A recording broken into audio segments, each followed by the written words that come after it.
আসসালামু আলাইকুম। সকলের জন্য অনেক বেশি মঙ্গল কামনা করি। সকলের জন্য অনেক বেশি ভালো থাকেন। তবে হ্যাঁ, বাংলাদেশের বর্তমান যে পরিস্থিতি খুব বেশি ভালো থাকার কথাও না। 5ই আগস্টের আগে ভেবেছিলাম বাংলাদেশে যদি একটি সুষ্ঠু নিরপেক্ষ নির্বাচনের মাধ্যমে সরকার গঠন হতো, বাংলাদেশের প্রত্যেকটি মানুষ হয়তো আরো বেশি সুখে শান্তিতে বসবাস করতে পারত। 5ই আগস্টের পরে রূপ দেখছি ভিন্ন। কিছু কুৎসিত মন মানসিকতার মানুষ এই সুযোগকে কাজে লাগিয়ে বিভিন্ন রাষ্ট্রীয় সম্পদ ধ্বংস করছে, বিভিন্ন অলি আউলিয়াদের মাজারগুলো ধ্বংস করছে, বিভিন্ন যানবাহনে আগুন লাগাচ্ছে। তারা তারা মানুষের বিভিন্ন ব্যবসা প্রতিষ্ঠান ধ্বংস করছে। বাংলাদেশে একটি অরাজকতা সৃষ্টি করেছে। তারা তারা ভাবছে দেশটা হয়তো তাদেরই হয়ে গেছে। একদমই না। এই বাংলাদেশে শুধু একটি ধর্মের মানুষই বসবাস করে না। এখানে মুসলিম, হিন্দু, বৌদ্ধ, খ্রিস্টান নানা উপজাতিরা বসবাস করে। প্রত্যেকেরই একটি নাম বাঙালি। কারণ যারা বাঙালি তারা কখনোই অরাজকতা সৃষ্টি করতে পারে না, সেটা যেই ধর্মেরই হোক না কেন। কারণ এই বাঙালিরা 1952 সালে দেখিয়েছিল প্রতিবাদ কাকে বলে, 1971 সালে দেখিয়েছিল প্রতিবাদ কাকে বলে, 5ই আগস্টে দেখিয়েছিল প্রতিবাদ কাকে বলে। প্রয়োজনে আবারও দেখাবে। আপনারা সাবধান হয়ে যান। আর বাংলাদেশে অরাজকতা সৃষ্টি করিয়েন না।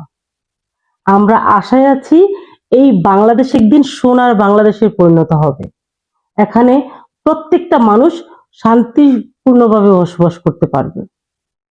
সেই আশা নিয়ে আমার একটি ছোট্ট গল্প। একটি অন্ধকার রুমে 4টা মোমবাতি জ্বলছিল।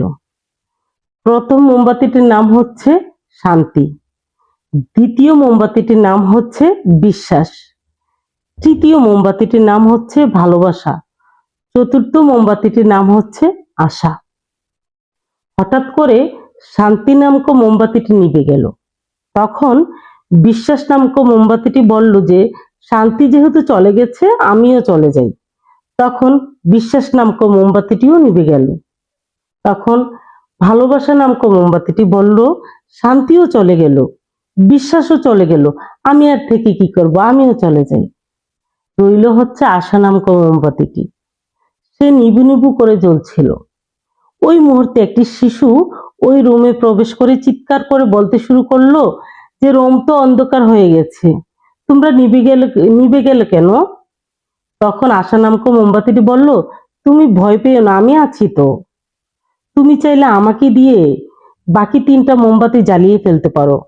শান্তি, বিশ্বাস, ভালোবাসা নামক 3টা মোমবাতি তুমি জ্বালিয়ে নাও। এবং সেই শিশু বাচ্চাটি আশা নামক মোমবাতিটি দিয়ে শান্তি, বিশ্বাস এবং ভালোবাসা নামক মোমবাতিটি জ্বালিয়ে দিল এবং রুমটি আলোকিত হয়ে উঠল। আমরাও চাইলে একটি সোনার আলোকিত বাংলাদেশ গড়তে পারবো। ভালো থাকবেন সকলে। সকলের প্রতি মঙ্গল কামনা করছি। আসসালামু আলাইকুম।